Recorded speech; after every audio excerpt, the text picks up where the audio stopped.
University of Southern California, nearly 100 people were arrested on campus this week. The university has responded by cancelling its main graduation ceremony next month. But yeah, where this goes from here is anyone's guess. I know that protest organisers in sort of, I guess ground zero being Columbia University are continuing to speak to the university leadership.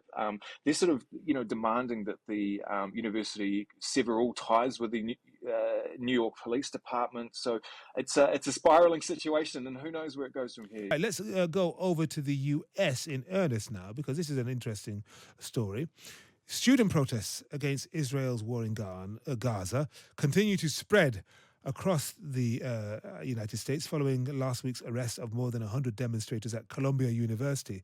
There have been nearly 500 protest-related arrests in the past week at major US universities. That's according to a figure from Reuters, the news agency. Let's talk to Bevan Hurley, who is a senior reporter for The Times based in New York. Bevan, hello. Good evening, Henry. Oh, yeah, hi. Where have we got to with this? Because I've been watching pictures, I've been listening to reports, and this is really kind of boiling over, isn't it? It really is, yeah.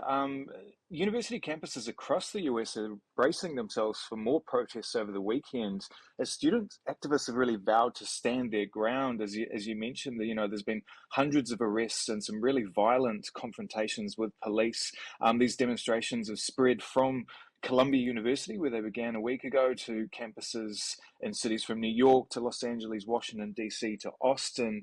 And this evening, there was a bit of a concerning escalation in the rhetoric surrounding all of what's been going on. A video resurfaced today in which one of the lead student organisers behind the protests at Columbia said that he believed that Zionists don't deserve to live. So this is Kaimani James. He's been out front of the cameras and doing a lot of press this week.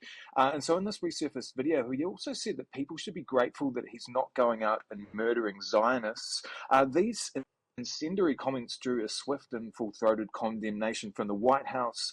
Deputy Press Secretary Andrew Bates described them as dangerous, appalling statements that turn the stomach. And James later released a statement claiming he had misspoke and apologised. What have other student leaders said? How have they responded? Because the last thing they want is for their protests, if they're legitimate, to be hijacked like this and to be framed as anti-Zionist, although some people will be anti-Zionist, but also anti-Semitic. Yeah, that's right. I haven't seen a lot of reaction out of the protesters. It's one of these really sprawling and fast-moving situations. And while these comments were reported a few hours ago, I'm not sure how much of that has filtered down to the campus level. But yeah, as you say, there has been elements of anti-Semitic statements being made in amongst these protests. Jewish students have reported being harassed and spat on and taunted by protesters waving Hamas flags. The central demand that students seem to be seeking is that universities cut financial and academic ties with Israel, Israeli companies and weapons manufacturers that are supplying arms to Israel. But these are also sort of spawning into, other areas as well. They're asking for, greater social sort of money towards other causes and things. So it's really sort of sprawling in all sorts of different directions. Yeah, I'm just looking at some of the flashpoints. So the Washington, D.C. area. So we've got Georgetown University, very famously there, and then the American University, University of Texas. You've given us some of those places to Bevan, and then, of course, Columbia, New York, and then Harvard, of course. And then other places, Boston, Emory University, Yale as well, Seattle. What would you say is the front line, really? I mean, because you've got possible, not just police interventions, but even National Guard. I'm thinking back to the days of the Vietnam War. Are we at that level yet? I mean, it's a really combustible and unpredictable situation, Henry. And as you said, these protests have spread to universities that don't have a tradition of this type of direct confrontation. Like, in the University of Southern California, nearly 100 people were arrested on campus this week. The university has responded by cancelling its main graduation ceremony next month.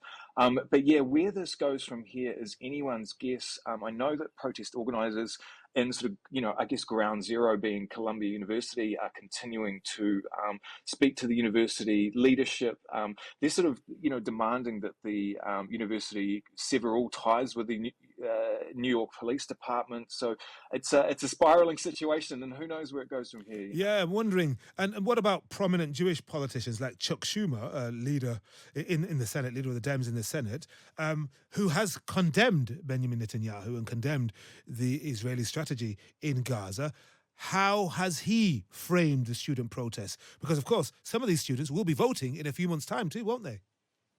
Yeah, this is going to be a very hot election issue. We know in states like Michigan where it's, the highest proportion of Muslim voters live. I haven't seen Chuck Schumer's response, but I know that, we had the House Speaker Mike Johnson visit Columbia University this That week. went well, didn't it? Yeah, he was sort of jeered by the student protesters and sort of offered a rather terse response saying, stop wasting your parents' money. But this thing is going global, Henry. You've got the Secretary of State Antony Blinken in China for talks with Xi Jinping, and he's being asked questions about this, and he sort of I guess had a bit of a bob each way. He said that while students were free to voice their First Amendment right to protest, he really hadn't seen much condemnation about Hamas acts, and so it is. I guess it's kind of people trying to have a bit of a bet both ways on this one. Yeah.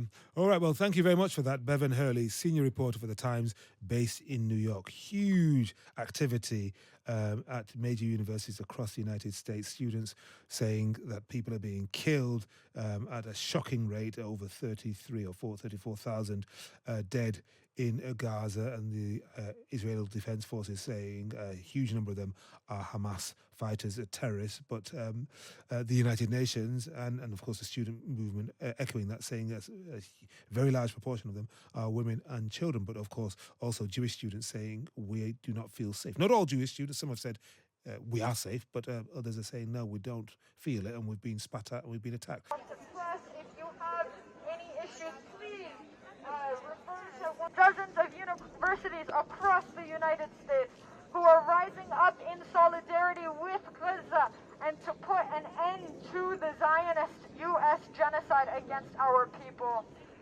As we remain under the bombs of occupation, resisting genocide and grieving for our martyred colleagues and faculty, and witnessing the destruction of our universities, your global student solidarity is breaking boundaries, and it is time to smash the U.S. imperialist war machine. From Gaza to Columbia to Ann Arbor and Berkeley. Israel, Israel, Israel.